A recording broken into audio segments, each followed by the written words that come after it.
Hi, my name is Leonor Perea. I am a student at the CUNY School of Professional Studies at the Youth Studies program, pursuing my master's degree. And I am interviewing Professor Jen Curry, who is a faculty member at the school. Hi. Um, so I'm going to ask you a series of questions, and then you will just go from there. Sounds So first question is, how did you start teaching at the Youth Studies department? It was back in 2018, so it's hard to remember that far back. A lot of life has happened since then, but I knew Dr. Sarah Zeller-Berkman from some systems building work that we had done many years ago in the expanded learning space, and she was kind enough to bring me in as a faculty member. I started out actually teaching a different course on the foundations of youth development, which was really fun to think through, what are the core elements? What are the basics that everybody needs to know who's getting their master's in youth studies?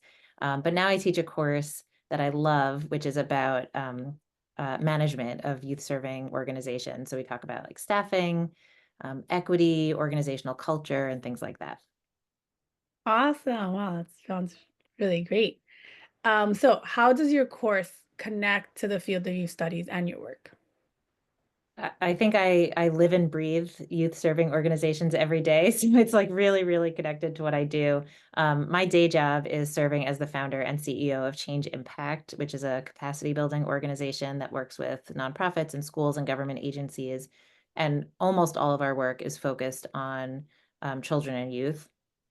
So I feel like in this course, I'm really able to bring in real life examples of management challenges, management successes, and connect kind of theory and articles that we're reading to what's really happening day to day from my where I sit, which is really privileged to be able to get to work with so many different organizations that are big and small and community based and national and it's really, really fun to kind of make those connections and say, oh, this is going to make a great conversation in class tonight, when things are happening during the day. Mm. Yeah, I mean, I got to see that in real time. That was really cool to be a part of that course. That's right. Um, what do you hope students take away from your course? Think one of the main threads of the course is that organizational practices can make or break programs. Mm. So, my opinion, based on my experience, is that it does not matter how great your curriculum is, your program design, what fancy materials you have. Um, if the staff aren't engaged or if the finances aren't right, the programs are not going to ultimately be successful, and that does harm to kids. So even though sometimes we think of management as a business topic or organizational theory as like an intellectual exercise, I think the way that we run youth serving organizations is absolutely critical, and it's foundational for leaders like yourself who are in this work to understand these core concepts about management. Yeah, no, and that's really inspiring to me in my work, like you just said. How do you bring an equity lens into your course?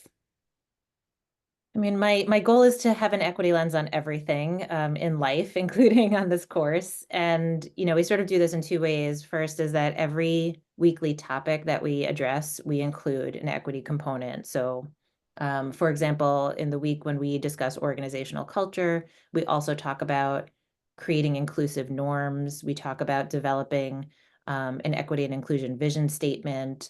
We talk through sort of organizational culture in the context of equity.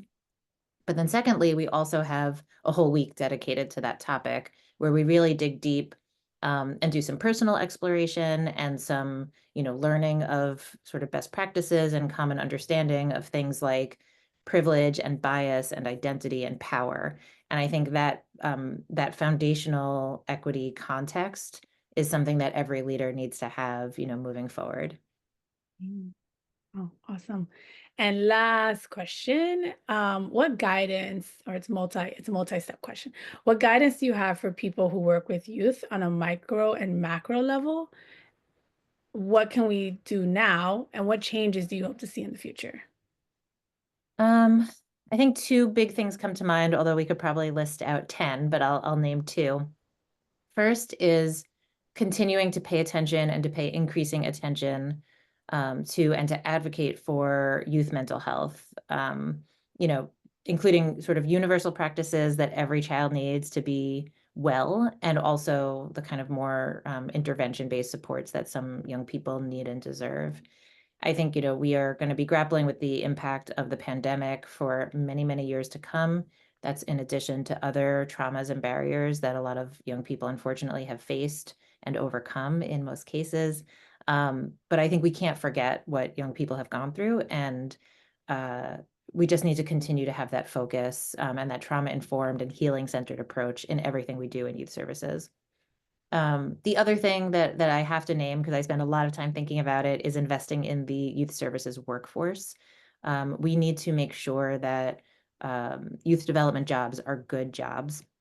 We've done a lot of writing about this and thinking about it and developing models and tools that change impact. And I know actually CUNY School of Professional Studies is offering a conference on this topic in a few weeks. And it's great that more and more people are talking about this and that we're coming together to take some collective action around this topic. But I just think we need to make sure that pay and benefits and career development are top of mind when it comes to youth services, because we can't get to youth outcomes unless staff are well and engaged and retained and supported. And it feels very secondary or completely left out of the conversation oftentimes. And I would argue that it needs to come first. We need to be thinking about staff and the adults and their wellness, and then they're set up to help kids thrive. Yes, I think that's such an important point. I love that you highlighted that. Yeah, thank Okay, you. thank you. I have one question for you, if we can end with one question back, which is, what advice would you give students who are maybe on the fence about getting their youth studies degree? Yeah, I think people should do it. I was on the fence myself for a while, deciding which degree I wanted, and I actually met with an alum of this program, and I said, "Hey, I see you did this degree," and they said to me it was a life-changing program. They said it changed my life. It changed the way I thought about youth work. It made me fall in love with youth work again, and that really was the final, like, all right, this is the direction you need to go in. And being in this program now, I see that. I really see, just as someone who cares deeply about youth work. It almost feels like it just gives you that battery in your back to keep going and to understand why it's so important. And it gives you all, just expands on the work that you know, expands on the things that I know to be true from my experience in the field. That's awesome. I mean, that wasn't a commercial on purpose, but what a great commercial for the program, because I agree, from where I sit, I've seen it semester after semester. There are so many amazing leaders who have come through this program, and it really does feel like it just like explodes your toolkit. There's just so much Yeah. that you get out of these classes, and it's really great to hear it though from you. So thank you for the answer and thank you for the interview. And thank you for taking the time to meet with me. This was great. Absolutely.